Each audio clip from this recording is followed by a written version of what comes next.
Picture this. It's the height of World War II, deep in the treacherous waters of the Atlantic. You're trapped in a German U-boat, a metal coffin hundreds of feet below the surface. Above you, an Allied destroyer is hunting you, dropping depth charges that shake your world apart. The lights flicker, the hull groans, and water starts seeping in. Panic is a breath away. This was the terrifying reality for the crew of U-47.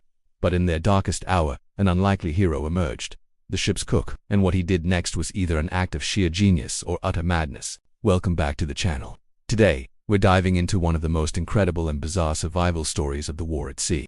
It's a tale that proves how desperation can spark the most unexpected innovations, even in the most hopeless situations. We're talking about a U-boat cook who, with a simple tool from his galley, pulled off a suicidal noise trick that completely baffled Allied sonar operators and saved his entire crew. Let's set the scene. By 1944, the tide of the Battle of the Atlantic had turned decisively against Germany. The happy time, when U-boats roamed freely and sank Allied shipping with near impunity, was a distant memory.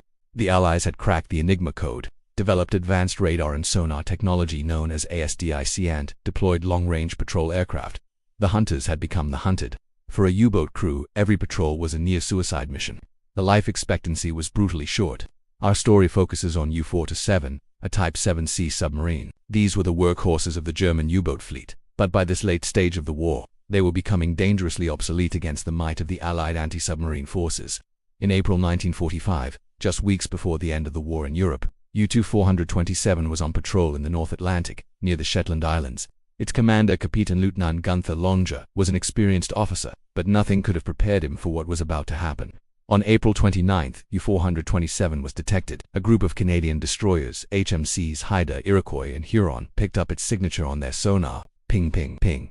Each sound was a death knell, a confirmation that the enemy knew exactly where they were. The destroyers began their attack runs, dropping depth charges. Imagine the scene inside the U-boat. Each explosion was a cataclysmic event. The submarine would be violently thrown around, light bulbs would shatter, gauges would break, and rivets would pop, sending jets of icy seawater spraying into the compartments. The air would fill with the smell of ozone from electrical shorts and the acrid smoke of explosions. Men would be screaming, others praying. The psychological pressure was immense. The standard procedure for a U-boat under attack was to dive deep, rig for silent running, and pray. This meant shutting down all non-essential machinery, pumps, fans, anything that could make a sound. The crew would move on tiptoe, speaking only in whispers. Their survival depended on becoming a silent, invisible ghost in the deep. But this time, it wasn't working. The destroyers above were relentless. Their sonar was locked on. The attack lasted for hours. The crew of U-47 was pushed to the brink of physical and mental exhaustion. The oxygen was thinning, the temperature was dropping, and the hull was taking a severe beating. Commander Langer knew they couldn't endure this much longer. They were trapped, and it seemed only a matter of time before a perfectly placed charge would breach the hull and send them all to a watery grave. Desperation was setting in, and this is where our unlikely hero, the ship's cook, steps into history. His name was Herman Hoffman. Like most cooks on a U-boat, he was a vital part of the crew, responsible for morale as much as for meals. But in this moment, his contribution would go far beyond the galley. As the depth charges continued to rain down, an idea born of pure desperation struck Hoffman. He knew the Allies were tracking them with sound. What if he could fight sound with sound? Not by being quieter, but by being louder in a very specific and very deceptive way. He went to Commander Langer with a wild proposal. He remembered a device used in U-boat training called the Bold, or German for goblin. It was a canister, filled with calcium hydride that, when released into the water, produced a large cloud of hydrogen bubbles. These bubbles created a false sonar target, a decoy that could momentarily distract the hunters. But U-47, like many boats on their final patrols, had likely run out of these devices.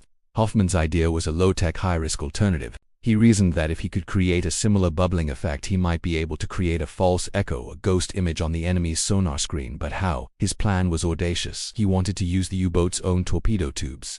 He proposed loading a torpedo tube, not with a torpedo, but with something else entirely. Something that would make a lot of noise and a lot of bubbles. He grabbed a bunch of junk from around the submarine, tools, spare parts, metal scraps, anything he could find. He stuffed it all into a pillowcase. Then, he went to the galley and grabbed what he believed was the key ingredient, a large amount of a carbonated fruit-flavored powder used to make drinks for the crew. It was essentially the 1940s German military version of Kool-Aid. His theory was that when this powder hit the seawater, it would fizz and bubble violently, creating a massive acoustic and physical disturbance, much like the Bold decoy. The junk in the pillowcase would add to the cacophony, creating metallic clanging sounds as it was expelled. The plan was incredibly risky. Opening a torpedo tube, even to eject something, was a noisy procedure that could give away their position even more clearly. Firing junk out of a tube could also damage the delicate mechanism. And if the trick failed, they would have just advertised their exact location for the final fatal blow. It was, in essence, a suicidal move. Either it would save them, or it would kill them faster. Commander Lenger, with his boat being systematically torn apart and his crew at the breaking point, had nothing left to lose. He looked at his cook and gave the order. The crew probably thought Hoffman had lost his mind. They prepared torpedo tube number 1. The outer door was opened. Then, with a blast of compressed air, the pillowcase full of junk and fizzy drink powder was shot out into the deep. For a few tense moments, nothing happened. The crew of U-427 held their breath. The pinging from the destroyers above continued. Had it failed? Had they just sealed their own fate? And then, something changed. The rhythmic pinging of the Allied sonar suddenly became frantic.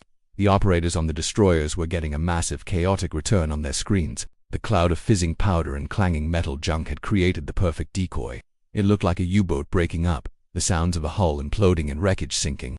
Above the surface, the Canadian crews believed they had scored a direct hit. They heard the sounds they were trained to identify as a kill. Loud, chaotic noises of a submarine in its death throes. They likely reported a successful sinking. The hunt was called off. The destroyers moved on, leaving the area confident their target was destroyed. Below, in the silent, damaged hull of U-47, the crew listened in stunned disbelief as the sound of the destroyer's propellers faded into the distance. The pinging stopped. There was only silence. Herman Hoffman, the cook, had done the impossible. His crazy, desperate, galley-inspired trick had worked.